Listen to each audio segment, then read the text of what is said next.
Good morning, everyone. I hope you've enjoyed this year's Black Men XCEL Summit. I think you'll agree yesterday's sessions were impactful, and today promises to be the same. 2020 will be a year to remember, and this year's summit will be as well. Let me take a moment to salute our partners that believe in the brand, and more importantly, they believe in you. Starting with our title sponsor of the summit, FedEx. Not only are they the title partner of this event, they serve as a great partner of the Women of Power Summit and the Entrepreneur Summit later next month. They were the hosts of yesterday's Fireside Chat featuring Tristan Walker. We want to thank Shannon Brown and the entire FedEx team for their continuous partnership. To our presenting sponsors, AT&T, JP Morgan Chase, host of A Man with a Wealth Plan, Steps to Creating a Multi-Generational Legacy.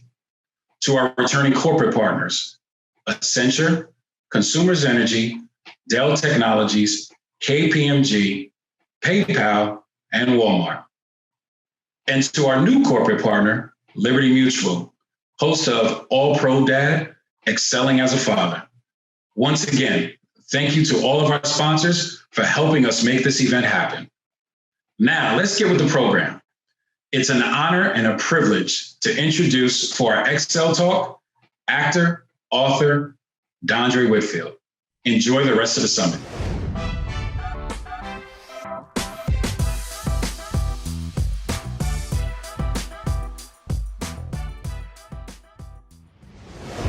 Hey everybody, welcome.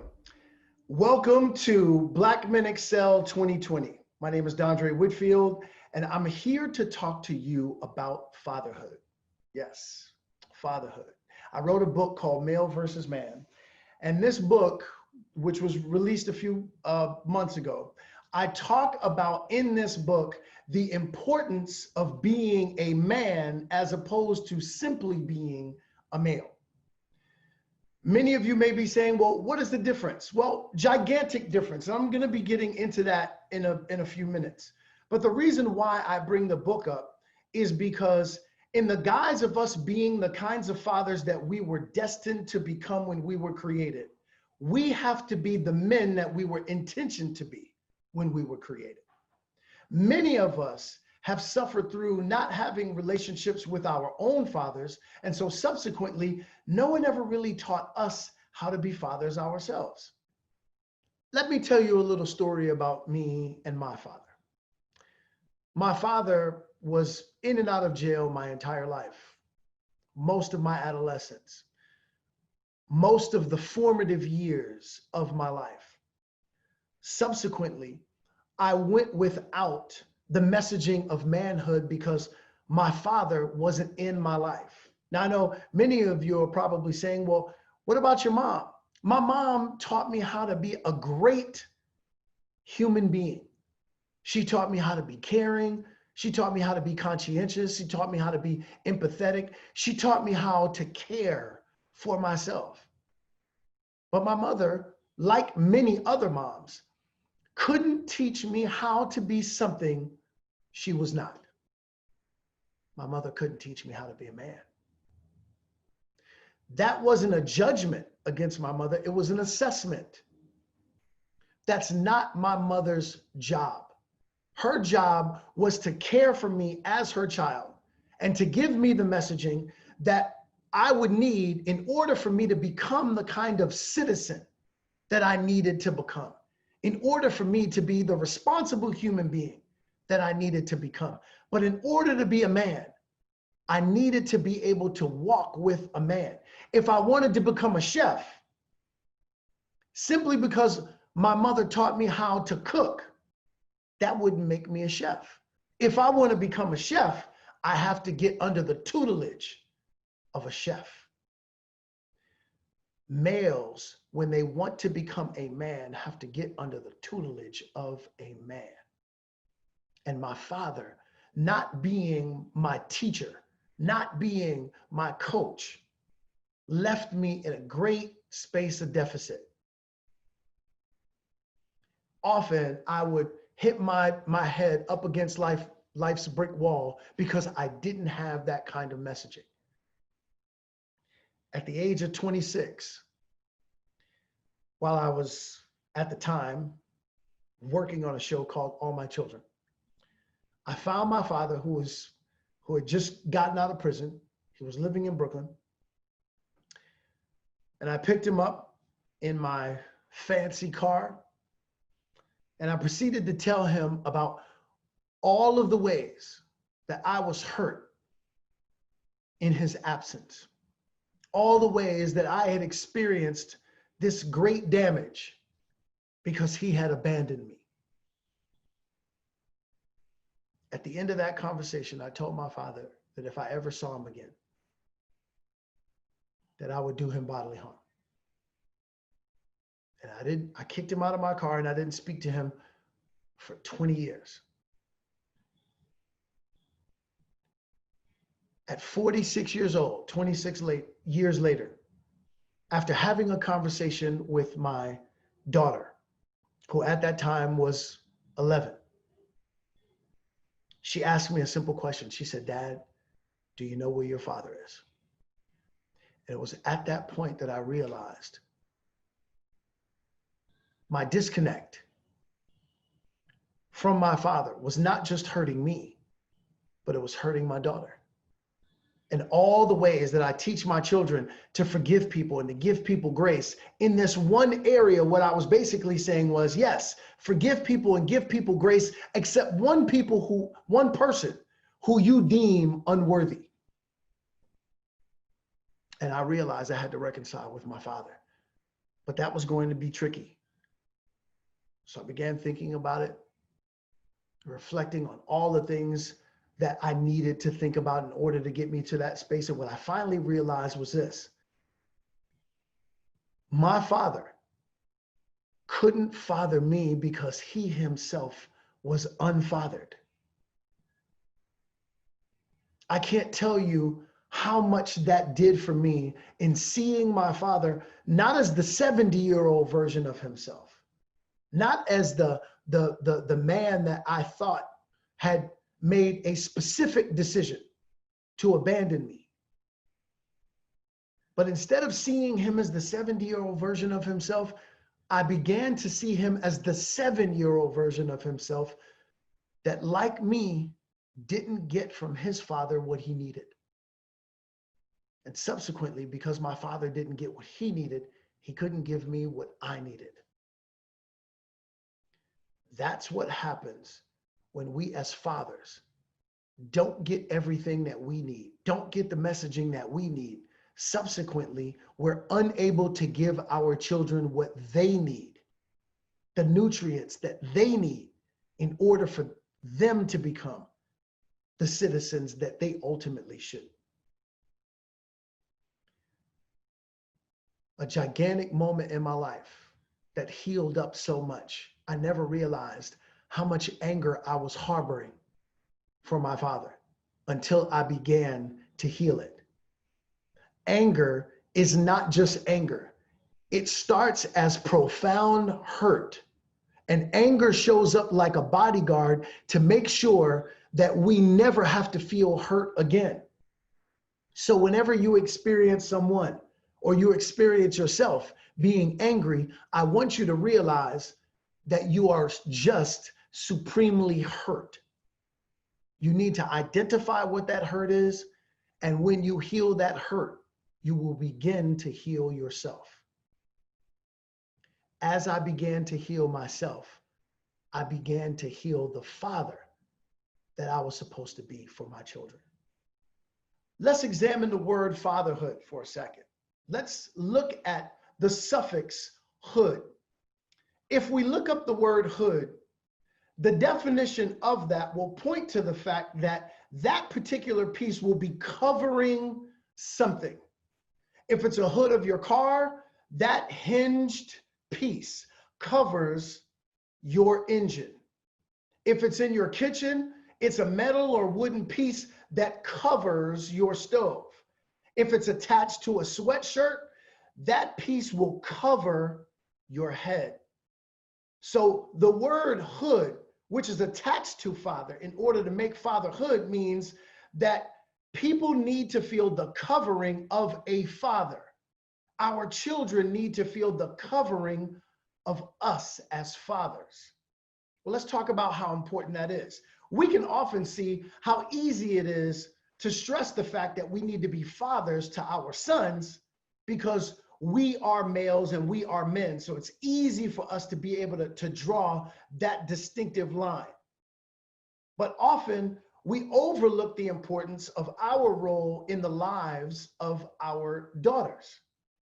We can't teach our daughters how to be women, but we can teach our daughters how to be in relationship with men, which gets me back to our original point. Are we men or are we simply grown males? Well, let me give you the definition. In my book, Male versus Man, I talk about how males look to be served while men look to be of service. There's a huge distinction in that. When God created us, he created us to be males, but he intended us to create us into men. How do we do that? Well, we have to begin to look at places of accountability where we seek out men who elevate our walk as men. I often say with my friend Hassani Pettiford, who helped me create the Manhood Tour, we often say that every man needs a man. And that's simply because we look to each other to help build ourselves, to help elevate ourselves, and finally, to hold each other accountable so that we are being the husbands and fathers that we were intended to be. All right, so let's examine it this way. I want us to know that sometimes we can get lost in the space of being the protector and the provider. Everyone always says, well, if you're going to be a man, you got to be a protector and you got to be a provider. The problem in that is that we never really truly matriculated into manhood. And so if we simply just walk out being a male and we get older, you don't magically become a man when you're 18 or 21 or 25. You become a man when someone teaches you how to become one. Fatherhood and manhood don't come to you in an age. They are not an age. They are an agenda. So when someone says to you, you have to be a protector and a provider, you say, well, as long as I protect my family, as long as I make sure that my children and that my wife aren't harmed physically, I'm doing my job.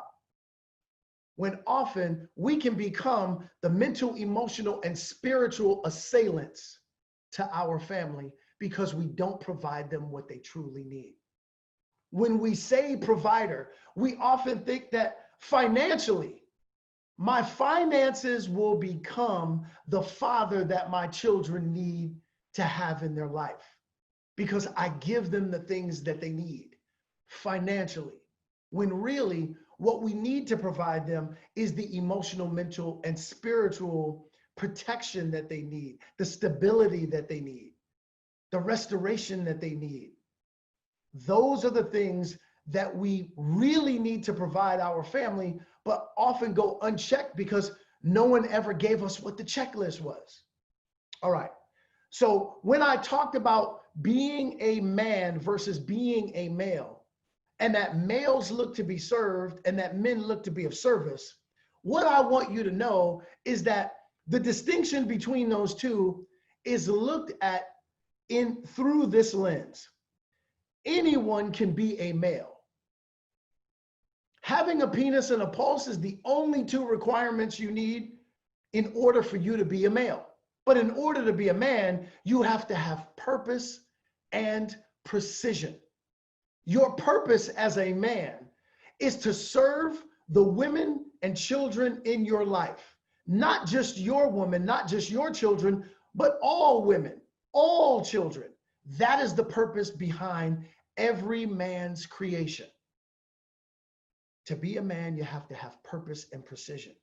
Once you have that purpose, now we're going to be examining how precisely you walk out your purpose, how well you do your job. Remember that being a man is a job.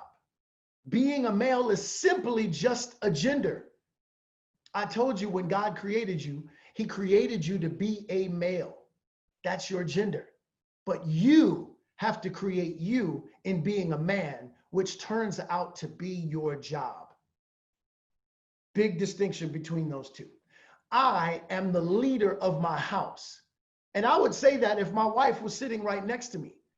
She has often said the same thing. Why? Because I don't tell people what to do. We think that being a leader is someone who just simply tells people what to do. A leader becomes a leader because they show people what to do. I am the model that everyone in my home can mirror, including my wife. We have to constantly ask ourselves, am I being the leader that I was intentioned to be as the man? Am I the model that everyone around me can mirror?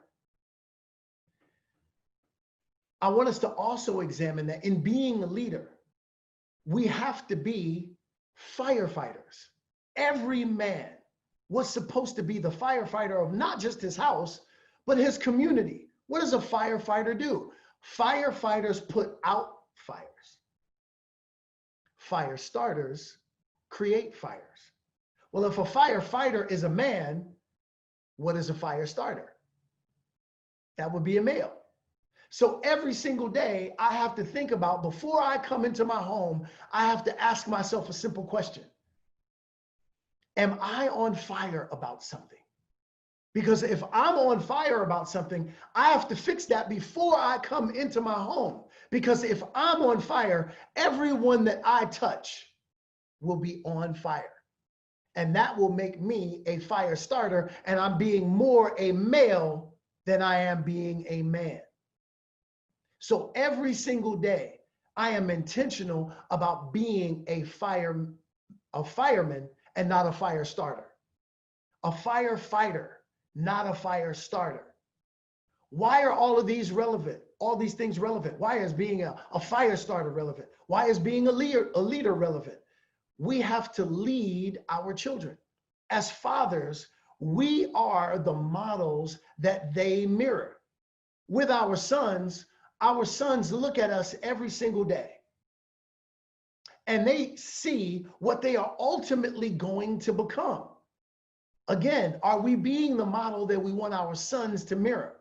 For our daughters are looking at us and saying, wow, that's what I'm going to look for in a helpmate for myself, in a partner for myself. So we have to ask ourselves, am I being the kind of man that I want my daughter to ultimately look for in a helpmate for herself? So I'm going to give you 3 keys that are going to help us to elevate our walk as men. These are extremely important.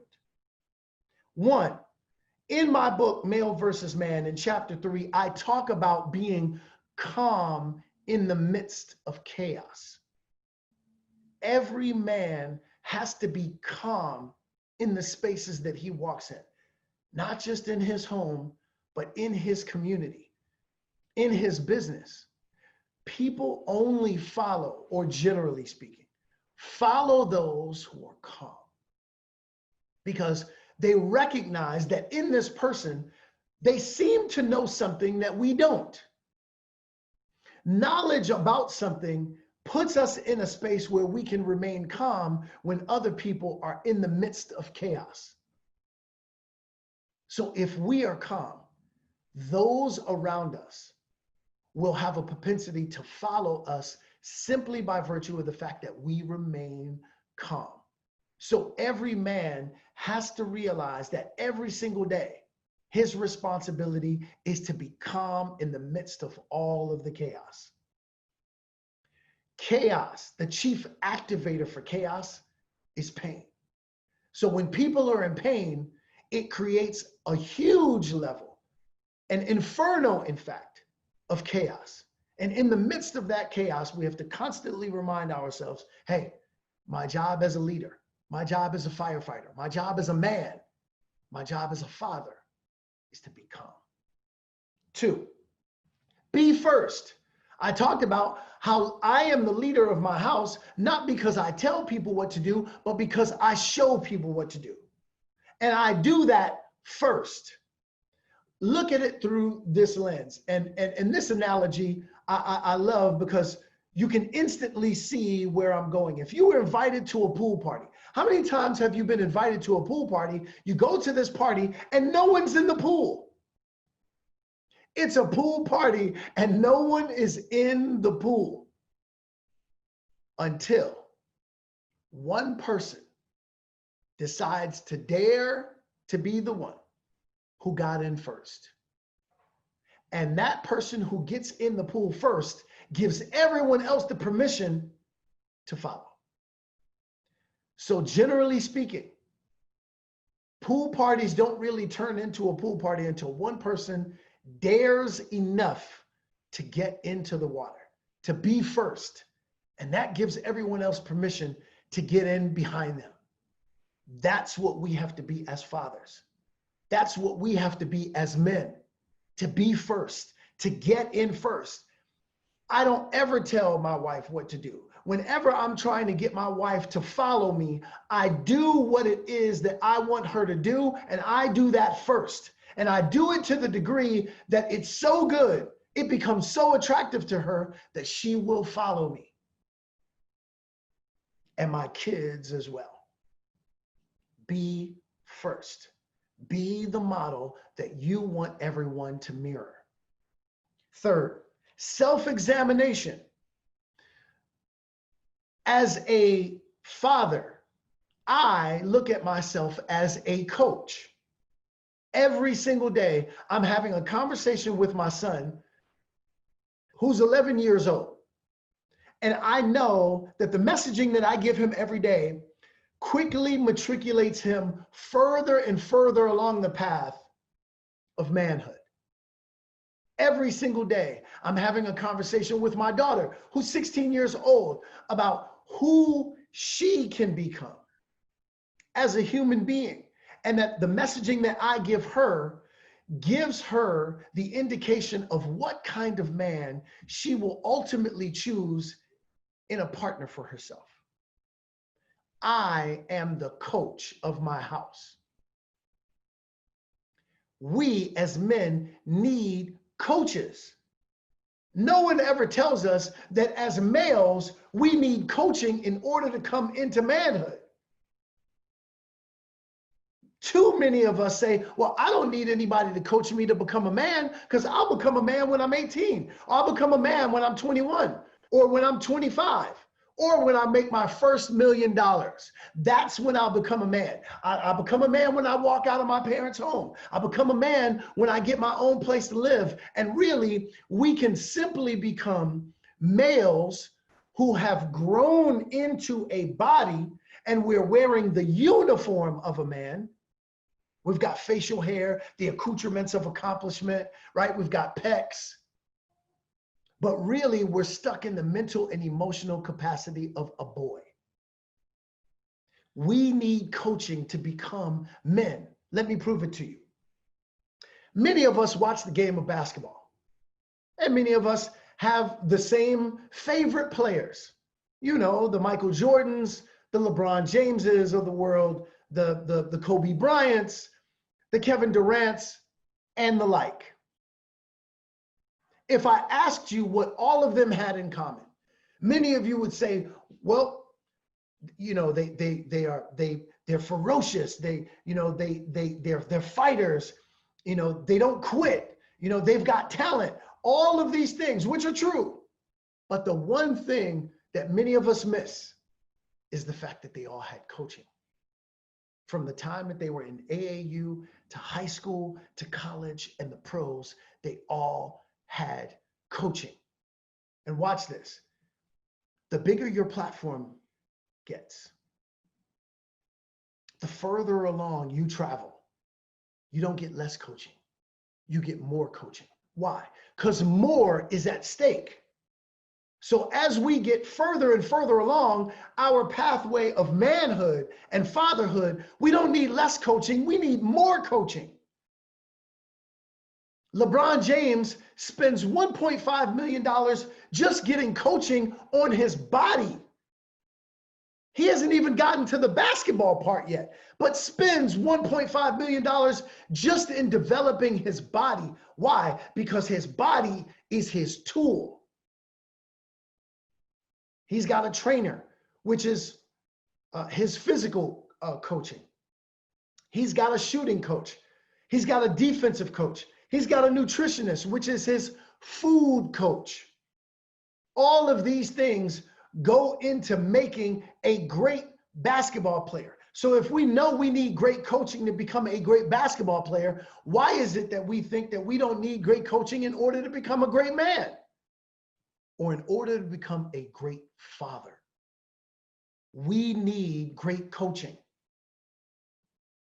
All of these things are the missing ingredients that go into making us the kind of men that God intentioned us to be when we were created, and subsequently the fathers that we were supposed to be when we were created. If we were built in the image and the likeness of God, our creator, we have to do everything that we're supposed to be in order to be the most elevated man that we can become. And all of that comes in the guise of us seeking out coaching, which is seeking out accountability. We can't be afraid of that. If we are afraid of that, then the children in our lives that we were supposed to father ultimately become afraid of that as well. Because they see you walking away from accountability. They see you walking away from the elevation of self. And remember, I just said that we need to be the models that we want our families to mirror. We have to be willing to be vulnerable enough to show our families that we are in pursuit of our own elevation.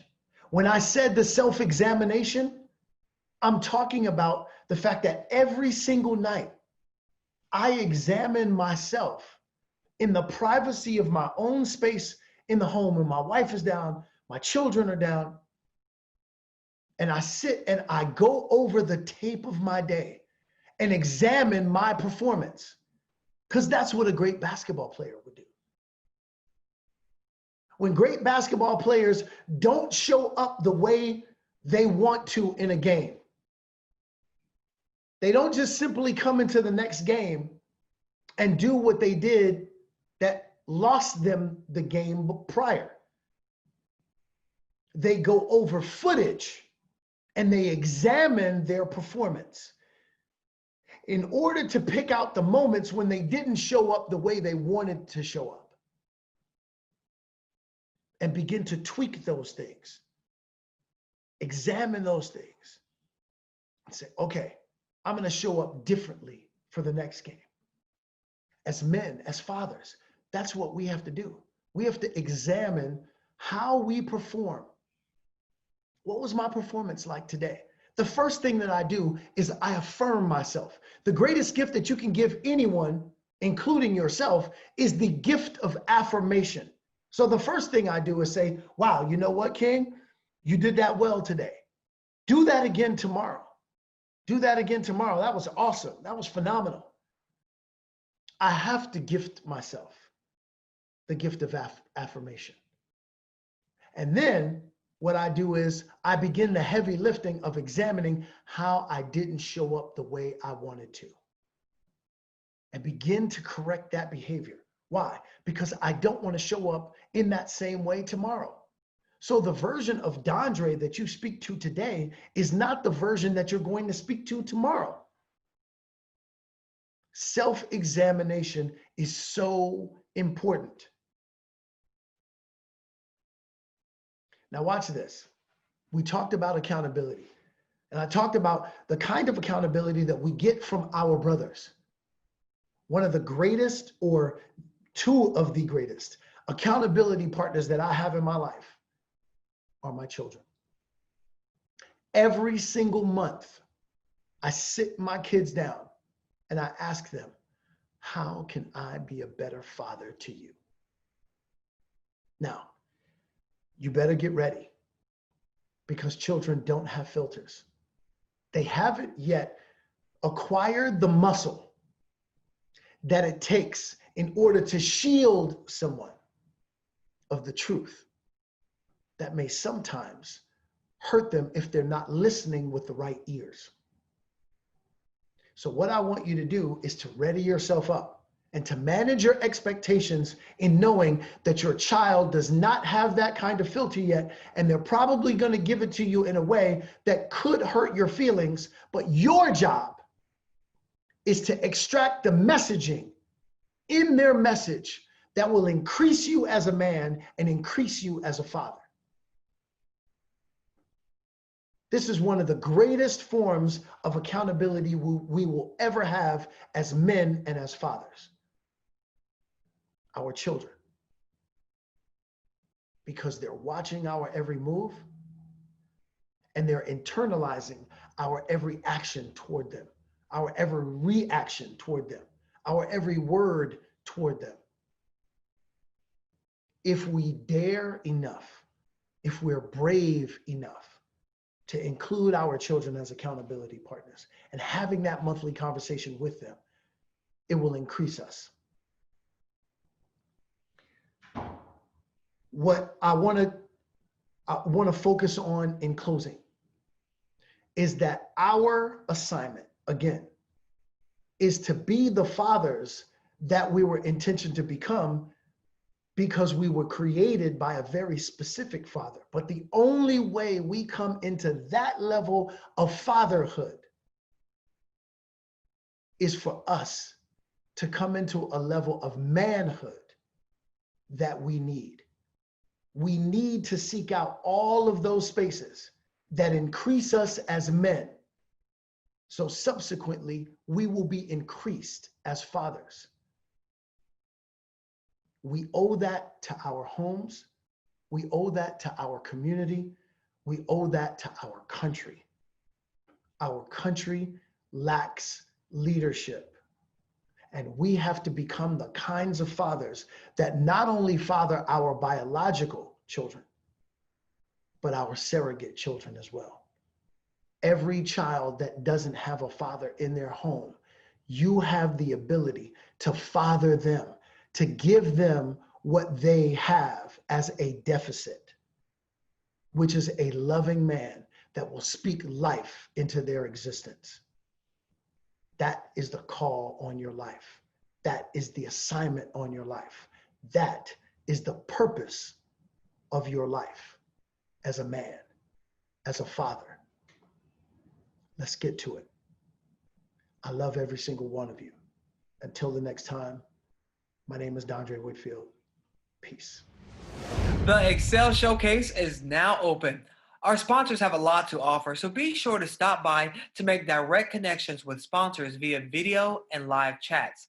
See who's actively recruiting. Gather the resources and white papers to help you get ahead in your backpack, and so much more. Now, at the end of each session, you will have a chance to connect with some of our dynamic speakers who will answer your questions in the live Q&A chat. Take advantage of our networking opportunities and connect with fellow attendees in the lounge. And remember, today is the last day to take advantage of group coaching. Don't miss the opportunity to tap into the experience and expertise of our career coaches, Kevin Wayne Johnson and Dr. Mike Perry, between the hours of 2 p.m. and 4. Now, following their sessions, each coach will be available for a live Q&A. Just go to the breakout tab on the nav bar and click Ask the Coaches. Are you scoring on the leaderboard? Well, there are 5 great prizes at stake, so keep competing and check your status.